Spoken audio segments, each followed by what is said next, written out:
Très bien, on va commencer.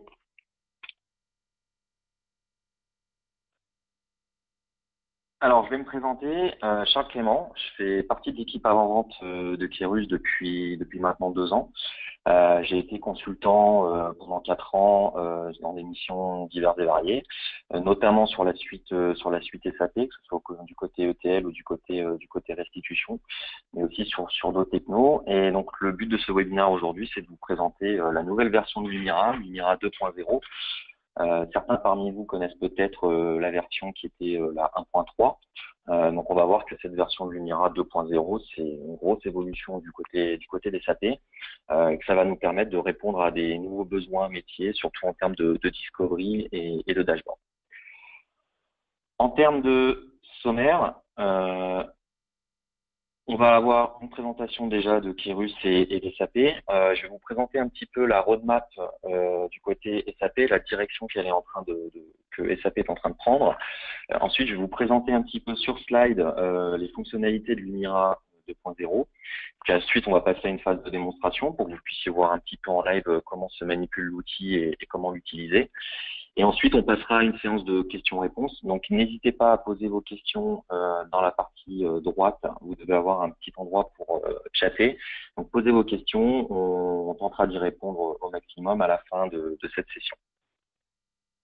Déjà, pour représenter un petit peu Kérus, 2500 collaborateurs à travers le monde, environ 230 millions d'euros de chiffre d'affaires en 2016, sur 15 pays et 4 continents, avec nos 3 piliers principaux qui sont la partie conseil, management et transformation, la partie data intelligence, qui est vraiment notre cœur d'activité, et puis la partie digital experience qui est arrivée depuis quelques années. Aujourd'hui, ce webinaire, il va plutôt se positionner dans la partie data intelligence. Donc, ça va être tout ce qui tourne autour de la donnée. Chez Kérus, tout ce qui tourne autour de la donnée est représenté ici. On a une partie EPM, une partie business intelligence, donc notamment avec de l'exploration et de la visualisation. Donc, c'est là où se situe Lumira. On a aussi une partie Big Data Analytics, toute une partie sur l'Information Management, donc l'intégration de données au sens large, que ce soit sur de l'ETL, de l'USB, du MDM, de la Data Quality Management, ou même sur de l'intégration de données Big Data. On dispose d'un pôle de compétences SAP, donc on est Gold partenaire depuis 1996, donc ça fait plus de 20 ans maintenant qu'on est partenaire des SAP, notamment sur toutes les solutions plateformes de BI. On est centre de formation agréé aussi sur SAP, donc on est capable de délivrer des formations sur chacun des modules de la suite. Et on est support provider depuis 2012 et on a été certifié Partner Center of Expertise. Donc, c'est-à-dire que certains de nos consultants ont passé des certifications pour avoir vraiment ce Partner Center of Expertise. Et on peut faire aussi le support de l'éditeur de niveau 1 et de niveau 2. Alors, au niveau des produits SAP, il y a beaucoup de choses qui bougent en ce moment. C'est un petit peu difficile d'arriver à situer les différentes offres. Faut voir qu'aujourd'hui, pour la partie data intelligence, donc tout ce qui va être restitution de données, voire même intégration de données, il y a 2 gammes de produits distinctes qui existent. Il y a la partie qu'on ne va pas traiter aujourd'hui, qui est la partie SAP Analytics Cloud, donc qui est une nouvelle plateforme mise à disposition par SAP, entièrement dans le cloud. Elle s'appelait précédemment SAP Business Object Cloud. Ils ont décidé de changer de nom pour la simple raison, c'est que cette plateforme cloud n'a absolument rien à voir avec la plateforme Business Object que vous avez l'habitude d'utiliser, qu'elle soit en version XI3 ou qu'elle soit en version BI4. C'est vraiment des nouveaux produits. Donc là, l'offre principale, c'est la partie cloud. Ensuite, on va avoir des add-ons supplémentaires pour la business intelligence, pour le planning, donc ça c'est plutôt de l'EPM, pour du prédictive, et puis aussi une partie showroom avec la salle digitale Bordeaux. Ici, on a l'offre qui est beaucoup plus maîtrisée et connue par nos clients, qui est la BI plateforme, SAP Business Object BI 4, donc on est en version 4.2, le service pack 4 va bientôt arriver, avec toute la suite de produits qu'on connaît. Crystal Report, Web Intelligence, du Lumira, de l'Explorer, Design Studio, Dashboard. Je vais y revenir, mais Dashboard, c'est un produit qui aura vocation à disparaître dans les années qui viennent. Toute la suite Office, et puis aussi une partie Predictive Analysis qui est disponible. Le lien entre ces 2 gammes de produits actuellement, ce sont les univers qui sont réutilisables dans la partie cloud. Donc on a quand même encore la capacité à capitaliser sur les univers existants qui ont été créés on-premise, les bases de données ANA, qui sont une technologie de base de données, une memory fournie par SAP, et puis la partie base de données. Donc, on a la possibilité de se connecter directement avec la partie Analytics Cloud à ces bases de données. Mais ce sont vraiment les seuls liens qui existent encore entre ces deux solutions. À aucun moment, l'offre cloud des SAP, c'est prendre du Web Intelligence et le mettre dans un cloud. C'est pas du tout en fait l'objectif des SAP, et SAP a vraiment sorti un nouveau produit. Donc pour la partie Business Object BI4, SAP est en train vraiment de travailler sur la convergence des outils. Donc le but à terme, c'est d'avoir moins d'outils, mais des outils qui ont une plus grande palette de fonctionnalités. Donc tout ce qui est SAP Lumira, Business Object Explorer, Analysis for All App, même la partie Design Studio, les web applications qu'on peut faire à partir de Rocketbex, ou bien les tableaux de bord qu'on avait pu faire à l'époque avec Dashboard, qui s'appelait encore avant Excelsius, vont tous converger vers un seul outil qui sera SAP Lumira 2.0 que je vais vous présenter aujourd'hui. Donc SAP Lumira et cette partie-là des produits, c'est pour tout ce qui est data discovery et petites applications en mode HTML5 dans lesquelles on peut mettre des indicateurs, des informations et des KPI. On va avoir une deuxième partie qui va être toute l'intégration à la suite Office. Donc là c'est pareil, ils vont tenter de faire converger tous les outils vers Analytics Office. Et pour la partie reporting, donc Desky qui n'existe plus en version 4, on va garder deux produits, Crystal Report, très utilisé sur le marché américain, et Web Intelligence qui lui est beaucoup plus développé en France. Et le but c'est d'avoir voilà vraiment trois suites d'outils, tout ce qui est dashboard et data discovery, tout ce qui est reporting institutionnel on va dire d'entreprise, et puis tout ce qui peut être lié à la suite Office. Lumira 2.0, c'est la mise à jour majeure de Lumira Desktop qui existait en version 1.31 pour la dernière version connue. Donc elle va continuer exactement dans la même ligne que son prédécesseur. Ça va être orienté libre service. Donc on va pouvoir créer nous-mêmes nos tableaux de bord, même si on n'est pas informaticien. Et on va pouvoir aussi partager ces tableaux de bord avec des utilisateurs finaux et mettre en place beaucoup plus d'interactivité que ce qu'on peut trouver actuellement dans des Webby ou tout ce qu'on pourrait trouver actuellement dans des tableaux de bord avec dashboard. Un point très important, ce mot va revenir de plus en plus souvent quand on parle des SAP, c'est tout ce qui est interface et ergonomie. Elle est basée sur le framework Fiori. Donc Fiori, c'est un framework vraiment de développement qui a été fait par SAP pour toute la partie visuelle.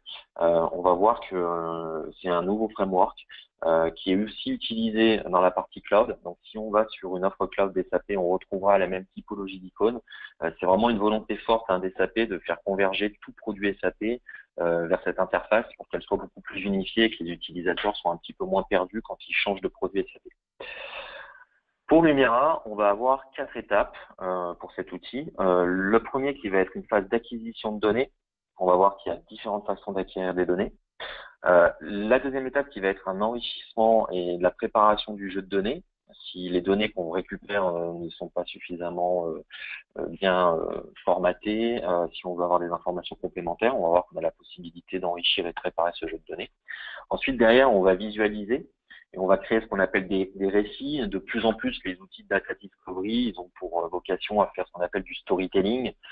Donc, c'est de pouvoir arriver à une réunion, à un point, un comité de pilotage ou autre, et d'avoir comme ça une histoire en fait à raconter et d'avoir des slides qui passent, qui sont en fait des tableaux de bord qu'on va pouvoir manipuler en live et autour desquels on va pouvoir échanger. Et la dernière étape, bien évidemment, ça va être de pouvoir partager ce qu'on a créé dans Lumira aux autres utilisateurs de la plateforme. Donc on va voir qu'il y a la possibilité en fait de faire interagir Lumira et la plateforme BI4.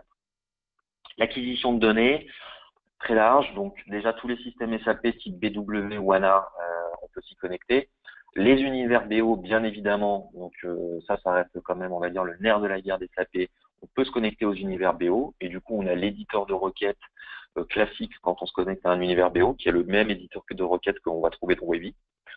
On a la possibilité de faire des requêtes en SQL, donc il y a beaucoup de connecteurs JDBC aux bases de données les plus connues, MS SQL, Oracle ou MySQL, à du Hive, à du Impala pour des données, des big data, on va dire, des données in-memory ou des bases de données poussées performance avec de l'HP Vertica, et puis on a aussi un connecteur à Salesforce éventuellement, plus tout ce qui peut être type de fichier Excel ou CSV. Il faut voir que SAP a changé un petit peu de stratégie aussi en termes d'ouverture. Il s'ouvre de plus en plus aux partenaires et à leur communauté SAP. Donc il y a la possibilité au niveau des acquisitions de données de rajouter des extensions qui sont téléchargeables sur le site en fait SAP Center. Ce site-là en fait il va vous centraliser tous les add-ons gratuits ou payants que vous pourriez rajouter sur Lumira ou sur n'importe quel autre outil. Donc ça, c'est vraiment quelque chose qui se développe de plus en plus chez SAP, cette volonté voilà, d'ouvrir à des partenaires pour qu'ils puissent mettre à disposition de la communauté SAP des add-ons, de nouvelles visualisations ou de nouveaux connecteurs. On va avoir la possibilité de mixer des sources de données, hein, donc on peut très bien avoir une source de données qui provient d'un univers, on peut très bien avoir une source de données qui vient d'un fichier Excel et mixer ces deux sources de données. Typiquement, si on veut faire une analyse du chiffre d'affaires par rapport à des objectifs, on a le chiffre d'affaires qui provient de l'univers des ventes du côté BO, et puis à côté un budget qui peut être fait dans un fichier Excel, et on a la possibilité de merger ces deux informations pour avoir au sein d'un tableau de bord une représentation qui nous permet de savoir si on a atteint ou pas nos objectifs.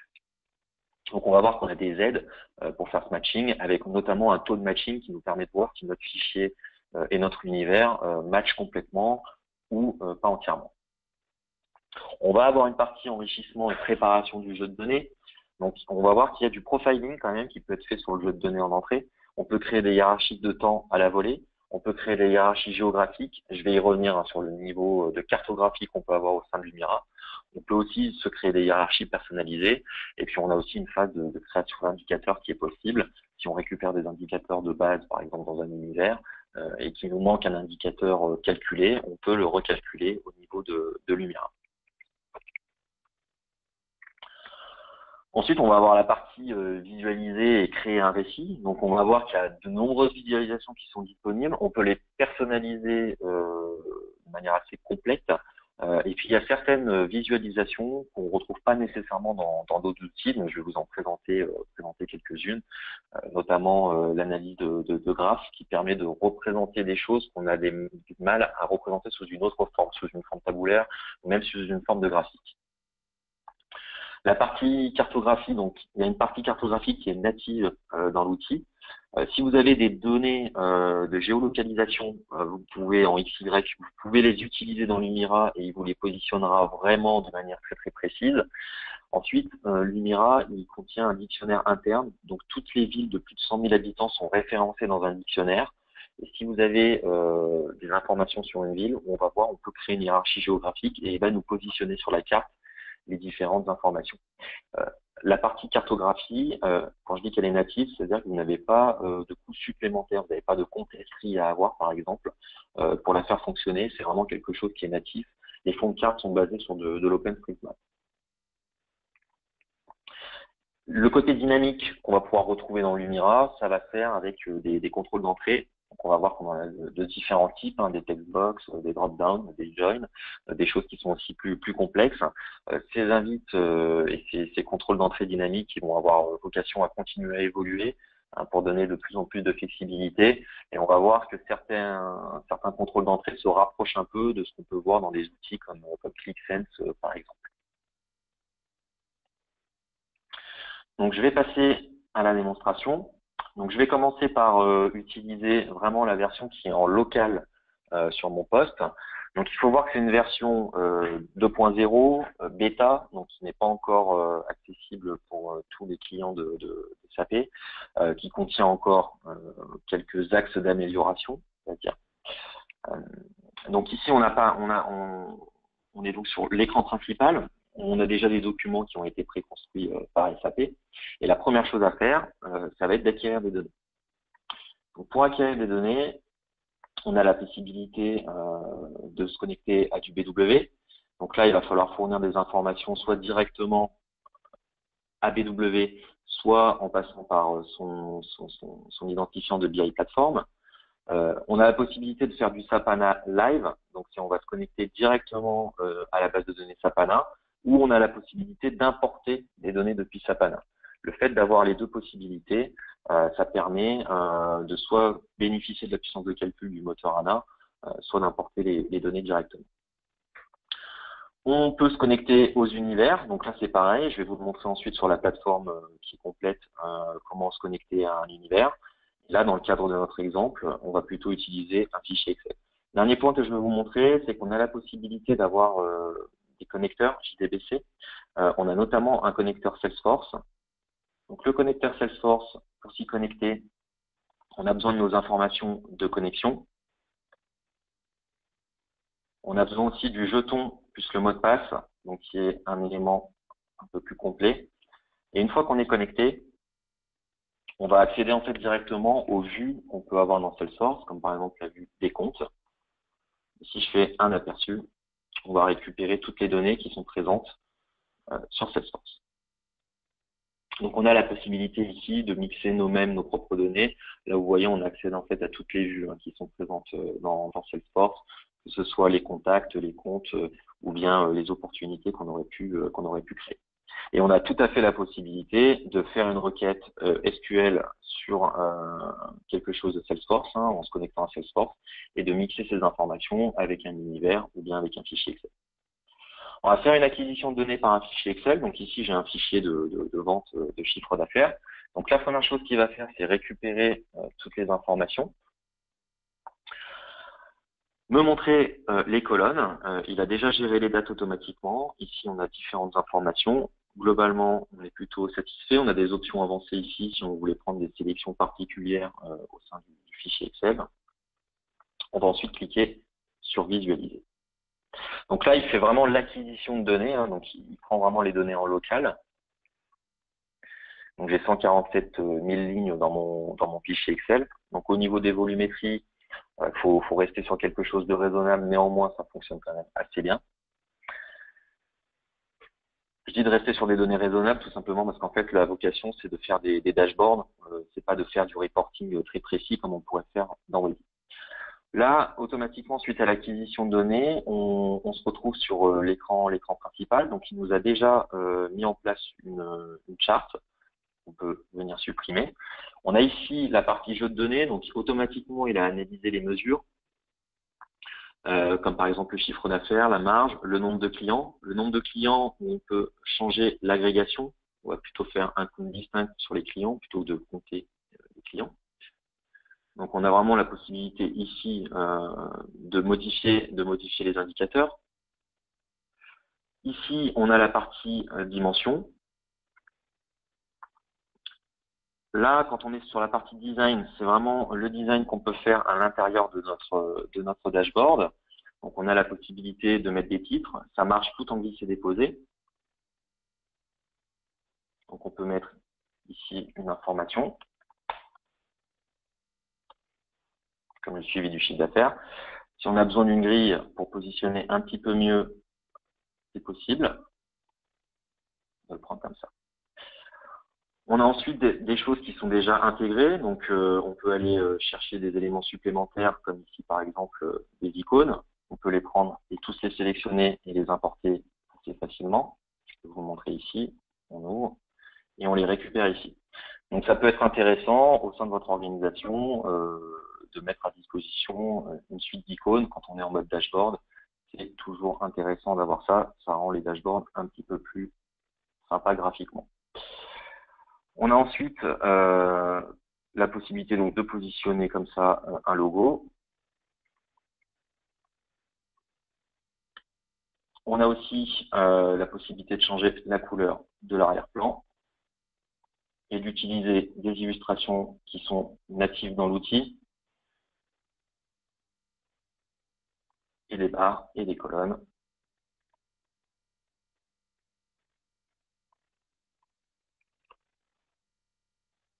Qui nous permettent voilà, de déjà commencer à construire notre tableau de bord. Si on retourne sur la partie jeu de données, Ici, je vois que j'ai un indicateur qui me manque, qui est le taux de marge. Donc, on peut venir faire un clic droit, créer un calcul.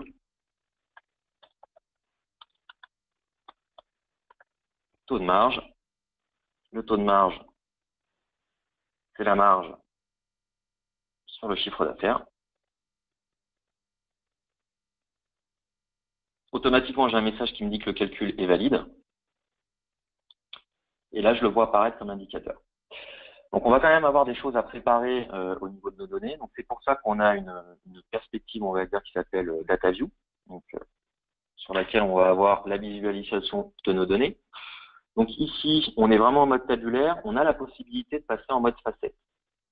L'intérêt de pouvoir passer en mode facette, c'est qu'il y a un côté associatif qu'on va trouver dans Lumira. Donc, si par exemple, je veux voir pour la région d'un client tout ce qui a été fait, je vois que dans la région d'un client centre, j'ai eu des vendeurs en responsable magasin ou en vendeur, ils ont vendu tous les produits. Par contre, ils ne sont allés que dans le magasin de Paris et les départements du client, c'est majoritairement le Loiret. Donc, on a comme ça, à ce niveau-là, la possibilité de vraiment voir tout de suite quelles sont les données concernées et ça permet déjà de faire une première analyse des informations qui sont présentes. La deuxième chose qu'on peut faire aussi, qui est assez intéressante, ça va être de créer des hiérarchies qui ne seraient pas présentes dans notre jeu de données. Je vais vous prendre un exemple. Ici, on a des dates. On veut créer une hiérarchie du temps. On va cliquer ici. Et automatiquement, il nous a créé une hiérarchie du temps avec les années, les quarters, les months, les jours du mois. Et ça, c'est rajouté automatiquement à notre jeu de données. L'autre point, je vous parlais tout à l'heure de cartographie. Ici, j'ai des magasins qui sont répartis dans différentes villes. Donc, on peut prendre ces magasins, demander à créer une hiérarchie géographique.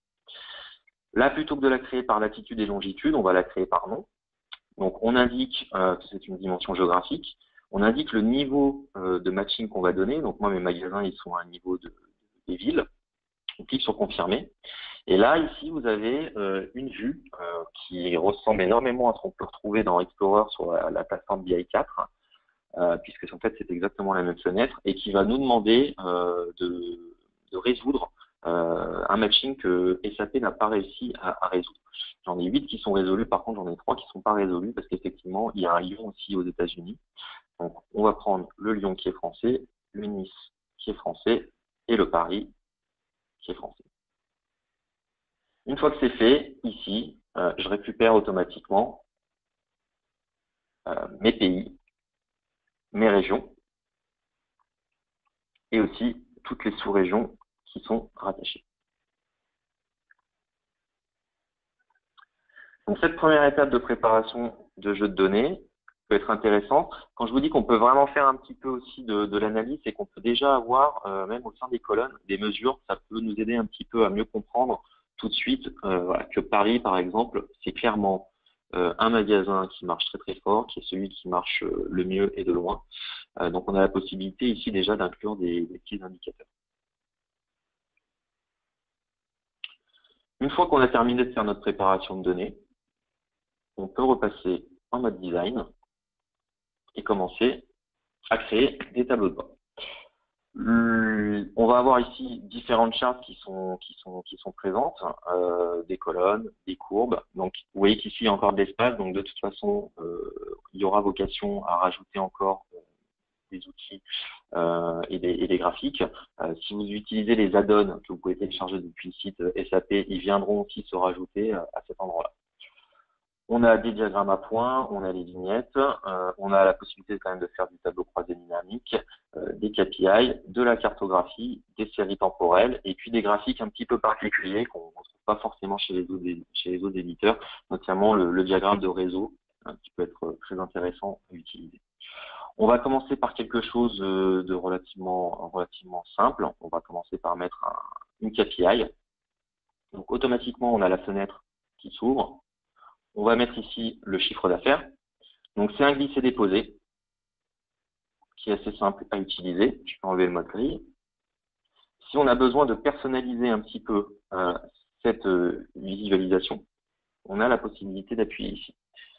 Donc, quand on est là, on est vraiment sur notre graphique en particulier, notre KPI, notre chart, et on va pouvoir la modifier de manière assez précise. Donc, en fait, vous allez avoir les menus en fonction de là où vous cliquez.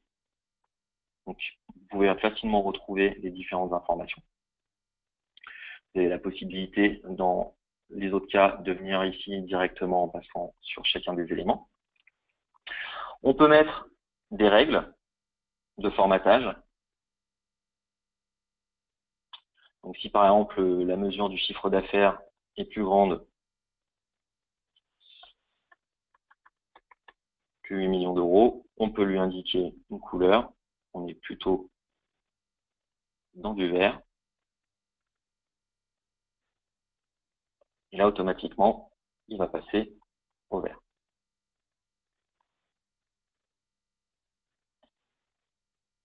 Là, ça nous donne déjà une première vue au niveau de notre design sur le rendu final. Donc, on voit quand même qu'on a des petits problèmes au niveau des icônes. On peut rendre des choses un petit peu plus sympathiques. On va le réduire un petit peu. Ensuite, on va pouvoir commencer à construire vraiment nos graphiques et nos tableaux de bord. Donc, on les positionne assez facilement. Ici, on va passer directement en mode grand écran pour avoir vraiment le détail et on va pouvoir commencer à mettre nos indicateurs directement. Donc ici, si on prend le chiffre d'affaires, on va le mettre par année.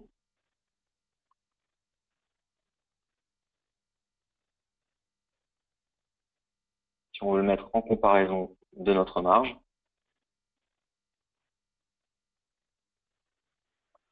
on a les résultats ici. Et vous avez la possibilité vraiment de venir ajouter les informations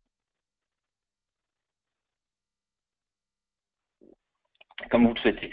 Si la visualisation ou la représentation graphique que vous êtes en train d'utiliser ne vous correspond pas finalement, vous avez la possibilité ici de venir modifier en fait le type de graphique. Alors il faut voir que la force de cette modification, c'est qu'il va replacer les indicateurs en fonction de ce qu'il est possible de faire. Vous avez aussi la possibilité de mettre des lignes de référence, hein, par exemple la moyenne au niveau du chiffre d'affaires, de définir son style. Et donc, automatiquement, vous aurez la moyenne de vos chiffres d'affaires qui sera représentée par cette ligne. Une fois que c'est bon, on peut repasser. Alors, attendez, hop, je vais mettre ça là. On peut repasser directement sur la partie dashboard et venir compléter avec d'autres visualisations. Donc, on peut utiliser par exemple une arborescence. Ça, c'est quelque chose qui visuellement permet de très vite en fait avoir des informations très agrégées. Ici, on va passer pareil en mode détail. Donc pour la taille, on va plutôt prendre le chiffre d'affaires. Pour la couleur, on va plutôt prendre la marge. Et pour les étiquettes, on va plutôt se mettre en niveau nom de produit. Et ici, du coup, on a vraiment une représentation assez rapide de là où on fait un grand chiffre d'affaires, mais pas nécessairement la plus grande marge. Parce que la marge, elle est plutôt ici sur du pain au chocolat, sur du pain en tranche, donc plutôt des éléments de boulangerie. On a la possibilité, si on a besoin de rajouter un élément supplémentaire pour faire les regroupements et pour les avoir par nom de ligne de produit.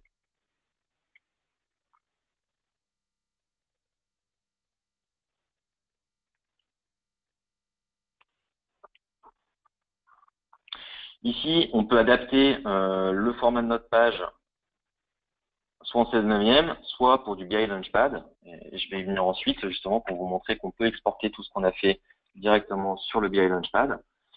Donc automatiquement, on a un recalibrage du document.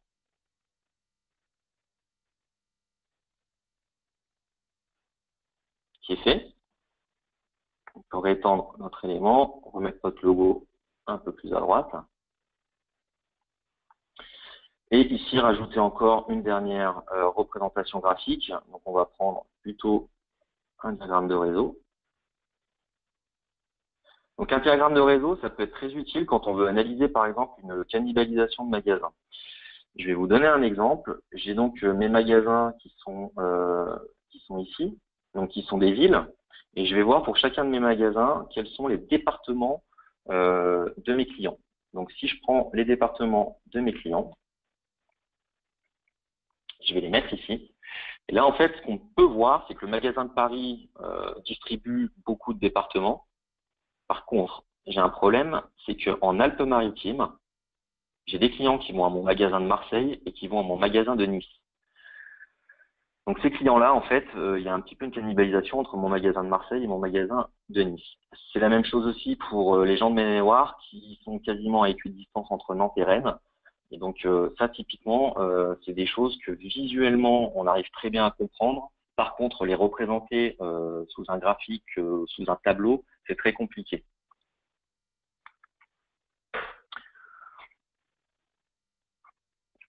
Donc, on va intégrer ce chart dans notre représentation. Là, un élément supplémentaire qui est très intéressant et qui va donner le côté justement dynamique de ce tableau de bord, c'est la possibilité de mettre des contrôles d'entrée. Donc, on va prendre par exemple un contrôle d'entrée sur une ligne de produit. Donc, ça passe par le mettre en filtre. On va tout sélectionner. Cliquer sur OK.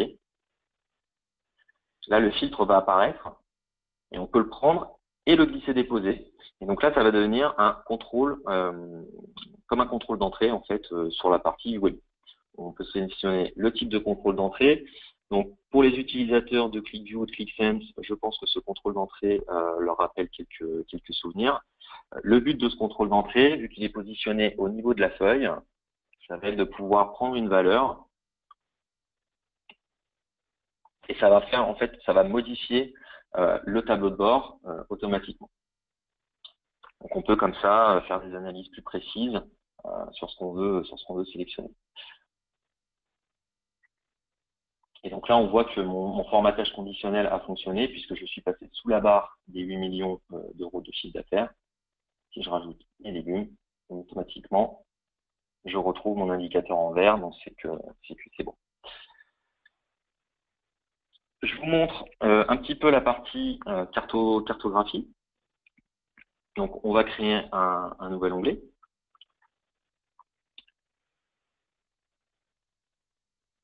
On va prendre une carte et la positionner. Donc là, il me dit que j'ai une erreur parce que il cherche un mode en ligne. Donc là, je vais passer avec un mode hors ligne, donc un mode qui est totalement gratuit. Pour le faire, hein, c'est assez simple. Vous passez ici, passage en hors ligne, et vous retrouvez votre élément. Donc, on peut agrandir un petit peu la carte. C'est pareil au niveau de mon jeu de données, je vais prendre des données géographiques. Donc toujours pareil, pour avoir le détail, on va se mettre en mode vraiment chart.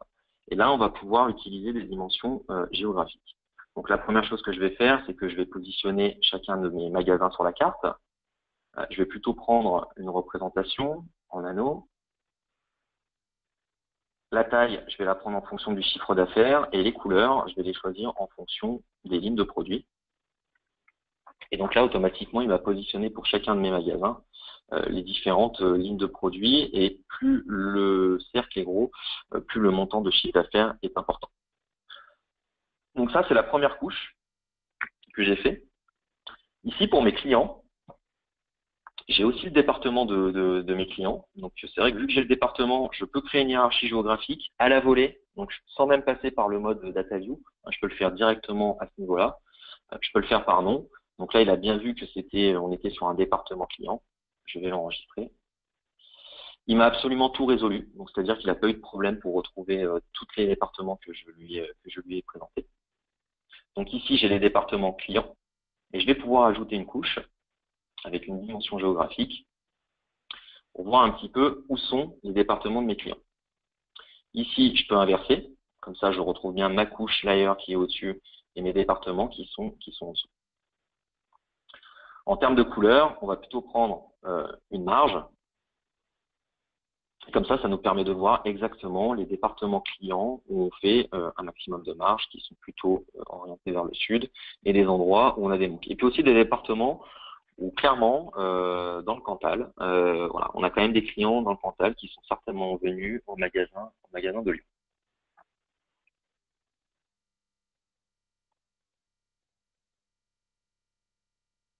Donc ici, la carte, elle n'est pas encore au bon niveau. Je vais vous montrer après sur la partie, sur la plateforme, ce qu'on peut faire. Autre point intéressant aussi, c'est une représentation qui a, on va dire, le vent en poupe depuis quelques temps. C'est la représentation de mots. Donc on va l'utiliser. Et ici, on va pouvoir, en termes de taille, prendre, par exemple, hop, en termes de taille, je vous disais, on va prendre pour les sous-régions le montant de chiffre d'affaires et pour la couleur, travailler sur les marges pour voir un peu les régions où on marge le plus. Ça pourrait être n'importe quel autre indicateur, mais en tout cas, visuellement, là, on arrive très très vite à voir en fait les endroits où on a le meilleur ratio. Une fois qu'on a fait ça, donc on peut l'enregistrer en local, mais on a aussi la possibilité de l'enregistrer directement sur la plateforme BI.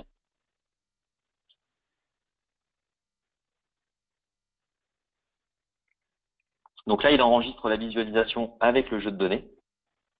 Et si on est sur une plateforme BO, eh ben, je vais vous montrer un petit peu comment ça fonctionne. Je vais rouvrir un Lumira, donc là qui est installé sur un serveur sur lequel j'ai absolument toute la suite BO qui est installée. Et donc une fois que les utilisateurs ont fait ce tableau de bord en mode client lourd sur leur poste, on a la possibilité d'exporter ça sur la plateforme BI qu'on a l'habitude d'utiliser. Pour le faire, il suffit de rajouter un add-on en fait sur la plateforme. C'est une installation assez simple. Et qui va vous permettre d'accéder aux tableaux de bord qui ont été réalisés par le biais de l'interface de votre BI 4. Donc ici, si vous allez dans vos documents, en fonction de vos droits utilisateurs, bien évidemment, vous allez pouvoir accéder à un tableau de bord qui aurait été sauvegardé. Donc pour vous donner un exemple, ici j'ai une représentation que j'avais déjà créée avant ce webinaire, qui va s'ouvrir. Et cette représentation, au lieu de la sauvegarder en local, comme je l'avais fait sur mon poste, je l'ai enregistrée directement sur ma plateforme BO. Le résultat, c'est qu'il est enregistré à cet endroit-là, et je peux l'ouvrir directement depuis ma plateforme. Donc là, je suis en mode visualisation uniquement. Donc là, je vais juste pouvoir visualiser le document. Ici, c'était donc ma représentation graphique, juste pour vous montrer en fait l'enregistrement. C'est assez simple, on le sauvegarde et on le sauvegarde directement sur notre plateforme BI avec nos informations de connexion. Et il sera enregistré directement là-bas. Si on clique sur se connecter, on va retrouver en fait l'arborescence qu'on peut avoir sur la plateforme et on peut l'enregistrer à différents endroits. Si je l'enregistre à ce niveau-là, il sera poussé vers la plateforme. Sur la plateforme, donc vous voyez bien, c'est un onglet supplémentaire. On se retrouve donc ici avec notre tableau de bord qui est présent. On peut naviguer d'onglet en onglet. Donc c'est vraiment, on a quand même vraiment la possibilité de pousser des tableaux de bord assez jolis, faciles à mettre en œuvre. Vous avez pu voir 2 onglets, ça m'a pris même pas 30 minutes. Si les données sont correctement préparées en amont, ça va encore plus vite. Et on a la possibilité quand même de laisser à l'utilisateur toujours ses contrôles d'entrée. Si je retourne sur l'accueil, avec mes contrôles d'entrée, on va prendre une ligne de produit, on va enlever la partie liquide, et là automatiquement il va nous recalculer le tableau de bord. Donc le produit est encore en version bêta, il y a encore des axes d'amélioration aussi au niveau de la performance.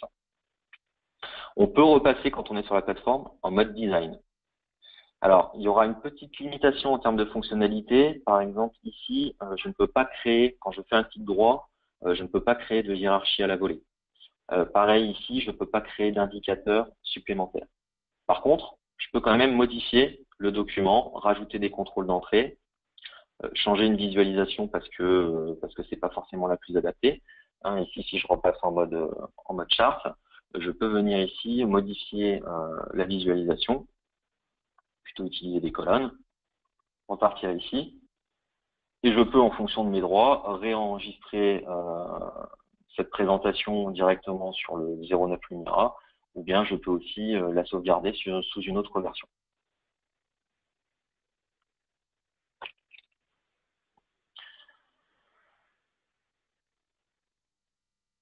Donc voici à peu près tout ce qu'on peut faire avec Lumira. Donc il va avoir vocation à continuer à évoluer. Je vous dis là c'est une version 2.0. Il va falloir attendre qu'il y ait la version 2.1 voire 2.2 qui existe.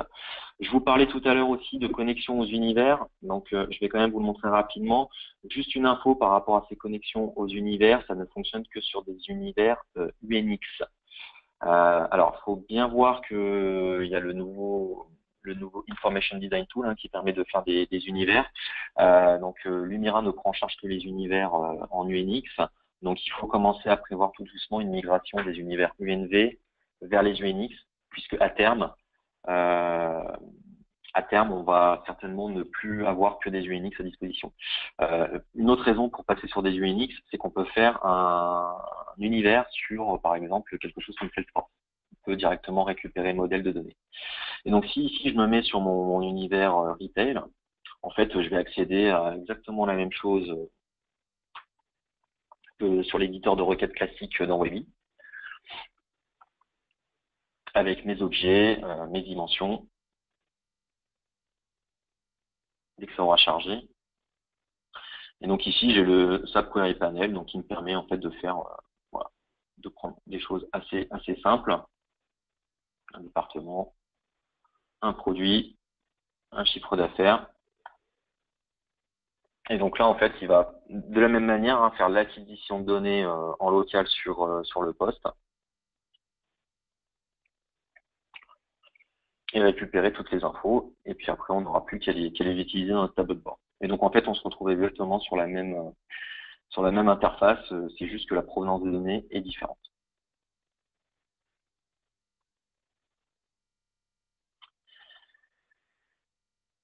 Voilà, au niveau de la présentation, j'ai terminé. Je vais regarder un petit peu si on a des questions qui sont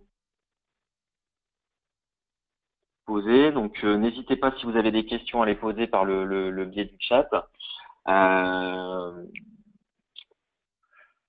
Au niveau des fonctionnalités, donc comme je vous disais, il faut faire de l'UNX pour pouvoir utiliser les univers en tant que source de données. Ça peut être très intéressant, surtout si on a vocation à partager les tableaux de bord sur la plateforme BI, pour que les informations elles soient de qualité. Mais on a aussi la possibilité de pousser ce qu'on a développé dans notre tableau de bord directement sur la plateforme BI. Il peut embarquer les données avec.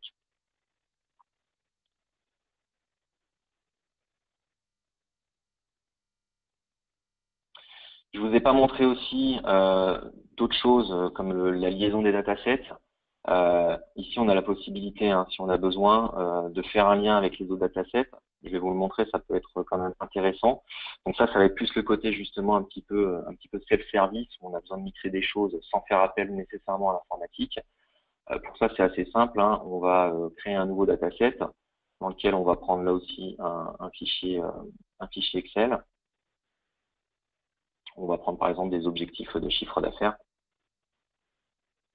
Là, il va nous faire une acquisition de données de la même manière que tout à l'heure.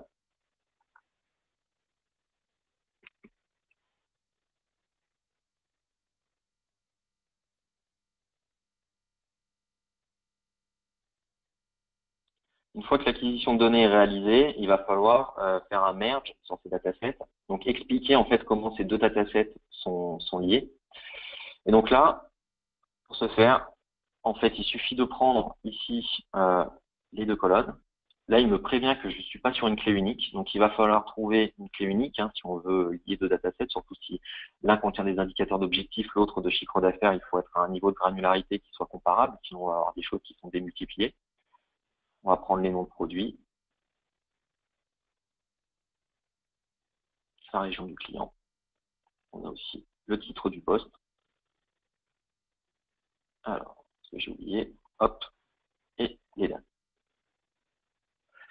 Donc là, il est en train de calculer et il me dit que mes colonnes sont compatibles à 100%. Donc il a vérifié en fait dans les données qu'il y avait bien un matching. Et donc là, automatiquement, dans mon dataset, il m'a ramené aussi le montant des objectifs. Donc le montant des objectifs que je peux venir afficher avec une nouvelle mesure. Donc pour des raisons de mise en forme, on peut aussi faire un copier-coller sur une charte existante et juste venir remplacer l'indicateur. Voilà. Là, on voit que le chiffre d'affaires par rapport aux objectifs n'est pas atteint.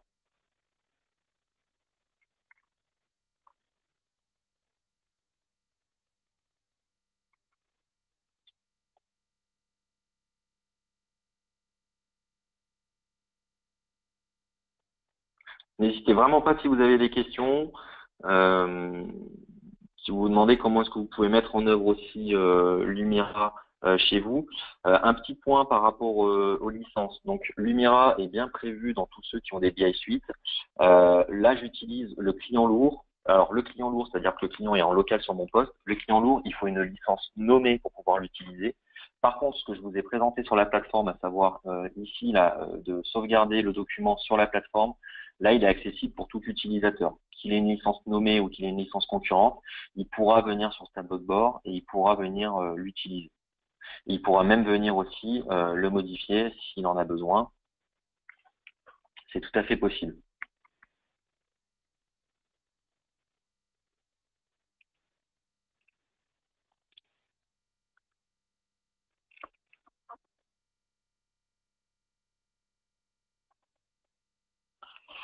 Alors, bonne question. Alors, le mode associatif, pour le moment, n'existe que dans la partie DataView et quand on est en mode facette.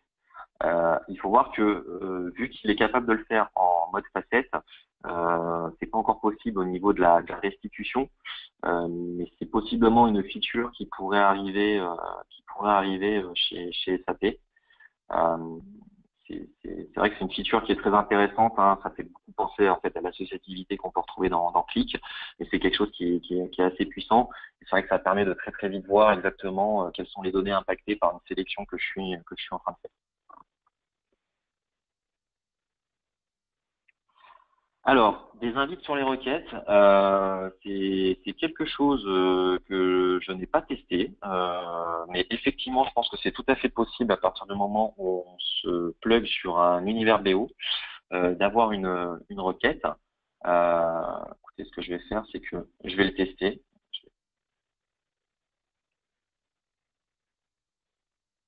Alors, il y a une version de démo qui est disponible, une version de démo qui est de 30 jours. Si par contre vous souhaitez pouvoir industrialiser, c'est-à-dire partager les éléments sur votre BI plateforme, là il va falloir passer par quelque chose enfin se renseigner auprès de votre commercial pour votre niveau de licence pour pouvoir l'utiliser sur votre plateforme. Alors, si on met une query comme ça, et puis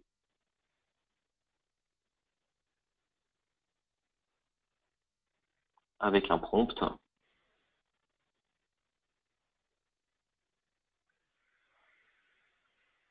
Donc effectivement, je ne l'avais même pas testé, mais on a la possibilité d'avoir des contrôles d'entrée. Donc à partir du moment où on aura le contrôle,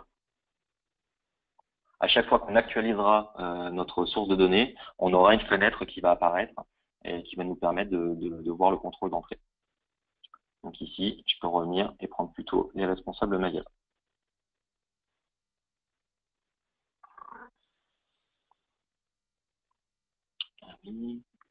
Alors, pour se former sur le designer de Lumira, si on a une bonne appétence pour les outils un petit peu informatiques, on peut presque s'auto-former. Sinon, une journée de formation avec un formateur pour qu'il vous présente un petit peu toutes les features, ce qui est possible.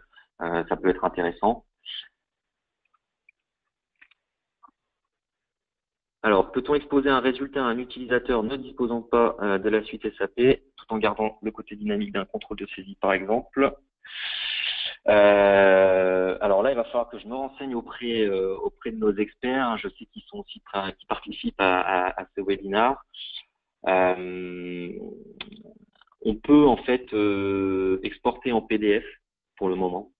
On n'a pas la possibilité d'exporter la représentation graphique, par exemple sous un format HTML5 qui serait disponible comme une web application pour le moment.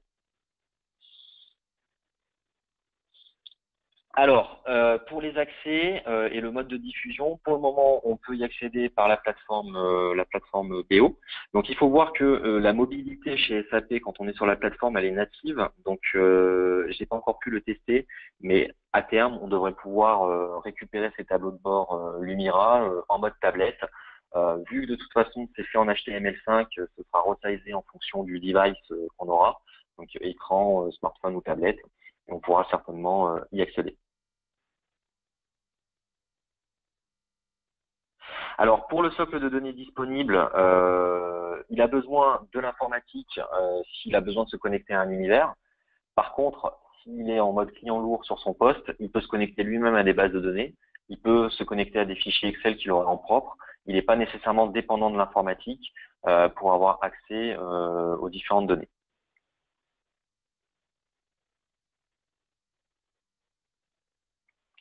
Alors, j'ai une dernière question, c'est pour ouvrir la partie Design Studio. Il faut cliquer sur l'autre icône Lumira Designer ou on peut passer directement dans d'autres outils depuis cette interface? Non. C'est quelque chose que je vous ai pas présenté aujourd'hui parce que sinon on aurait été trop court au niveau du temps. Effectivement, quand vous avez fait vos préparations de tableau de bord, il y a la partie Discovery, donc ça c'est l'outil que j'ai utilisé aujourd'hui, qui est vraiment l'outil pour des utilisateurs finaux.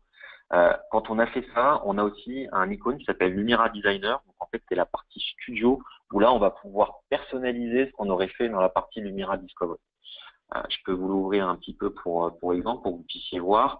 Il faut voir que Lumira Designer, c'est vraiment un outil de développement. Vous allez voir que le studio, il est en Eclipse. Donc, le studio Eclipse, ça veut dire beaucoup de menus et beaucoup de possibilités.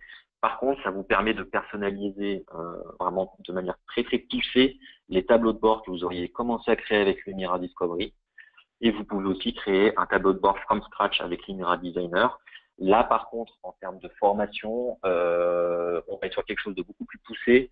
On va être sur des utilisateurs qui ont une très forte impétence pour l'informatique, qui ont déjà fait du développement, qui ont des connaissances web aussi, parce qu'il y a pas mal de notions web qui arrivent dans cet outil. Donc, c'est un outil quand même beaucoup plus technique.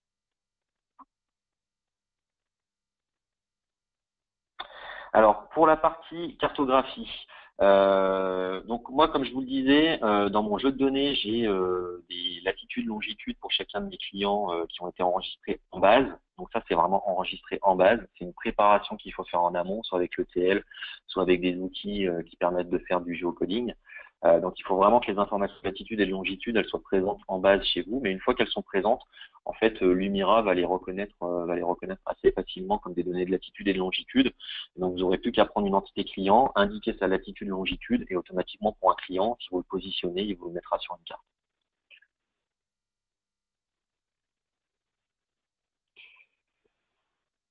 Alors, une application Lumira à partir d'un intranet sans entrer sur la plateforme BO. Alors, pour le moment, une application Lumira, elle ne s'ouvre que par le biais de la plateforme. On a la possibilité de faire un open document, donc qui va être enregistré ici. Donc, on peut accéder directement à l'open document. Néanmoins, on aura quand même besoin d'avoir un login mot de passe SAP pour accéder à la visualisation.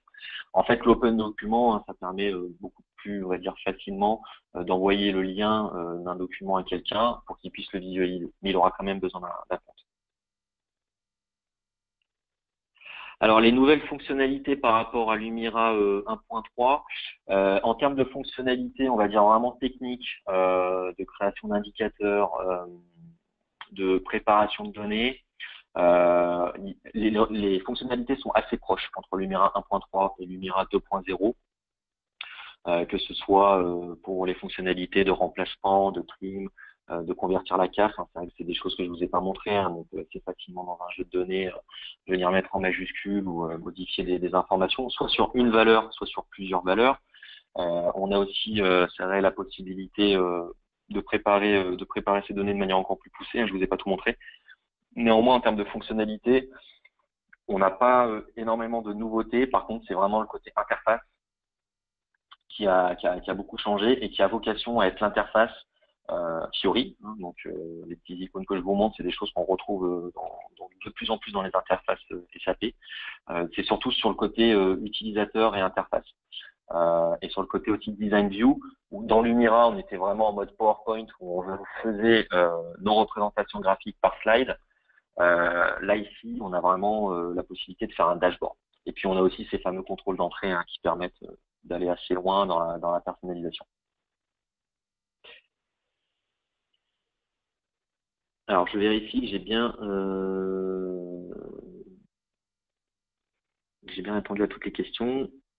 Alors le connecteur Sapana, il n'est pas payant. Par contre, il faut disposer d'une appliance Sapana pour pouvoir s'y connecter, mais sinon il est prévu dans la solution.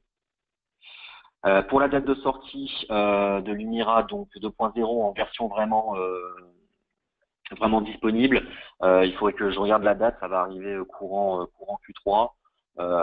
Je vous conseille à la rigueur de le télécharger en version 2.0 officielle pour vous faire un petit peu la main, mais d'attendre quand même la version 2.1 qui sera un petit peu plus ce qu'on appelle sèche et qui aura déjà résolu plusieurs bugs.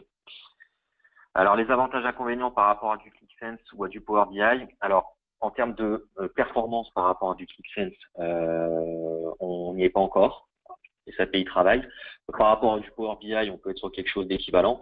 Pour moi, le gros avantage, en fait, c'est pour des clients existants SAP avec du BO qui ont des univers. Ça vous permet de continuer à capitaliser sur votre plateforme et là d'avoir un vrai outil de dashboard simple à utiliser. Parce que là, on est sur quelque chose qui est aussi simple à utiliser que ce qu'on peut avoir sur du ClickSense ou même sur du Power BI. Donc, c'est vraiment cette mutualisation avec toute la suite SAP qui est importante. Je pense avoir répondu à peu près à toutes vos questions. Donc il est midi. Si vous souhaitez avoir la présentation sur slide, n'hésitez pas à nous le dire dans la partie chat, on pourra vous l'envoyer. Et si vous avez des questions complémentaires par rapport à l'Unira, l'implémentation, est-ce que votre parc licence vous permet ou pas d'avoir cette application et comment le mettre en place, ou même si vous avez besoin de formation. Alors oui, cette question à partir du BI Launchpad, effectivement, pour le moment, à partir du BI Launchpad, les seules sources de données qui sont disponibles, parce que à terme, hein, le but des SAP aussi, c'est de vraiment mettre l'Unira Discovery, mais en mode vraiment déconnecté sans client lourd. Alors pour les autorisations sur les données, donc pour le moment, je vais d'abord répondre à la première question, c'est avec le BI Launchpad, on a toujours en fait que des connexions OLAP et assez limitées sur du SAP Analyze. À terme, on va avoir d'autres connexions qui seront possibles, mais ce sera dans les versions futures. Pour simuler les données futures, non, on n'est pas comme sur un outil comme Predictive Analysis, dans lequel on avait le côté prédictif, où par exemple on lui donnait des données de vente sur 12 mois et il était capable de nous donner une simulation de vente sur les 3 mois suivants. Il n'y a pas encore de côté stimulation comme on peut l'avoir sur d'autres outils, comme dans Power BI par exemple, il y a un côté insight dans lequel on peut faire des simulations. Et pour les autorisations sur les données, donc si on se connecte à un univers, en fonction du login mot de passe, on aura la sécurité sur les données.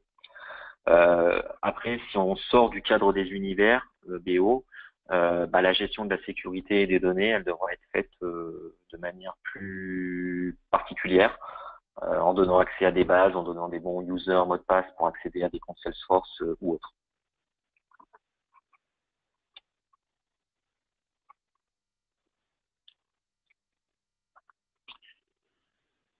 Alors, pour l'autorisation sur les données, pour la partie BW, en fait, alors si vous voulez gérer la sécurité sur BW, le mieux, c'est qu'en fait, vous ayez interfacé votre plateforme BI4 avec BW et du coup, vous vous connectez à BW en passant par votre plateforme BI4, ce qui fait que vous bénéficiez de la sécurité que vous auriez pu mettre en place.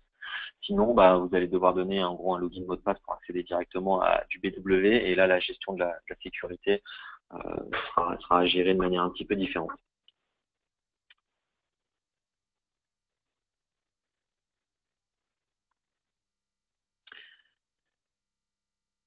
Très bien. Eh ben, je vous remercie à tous d'avoir participé à ce webinaire.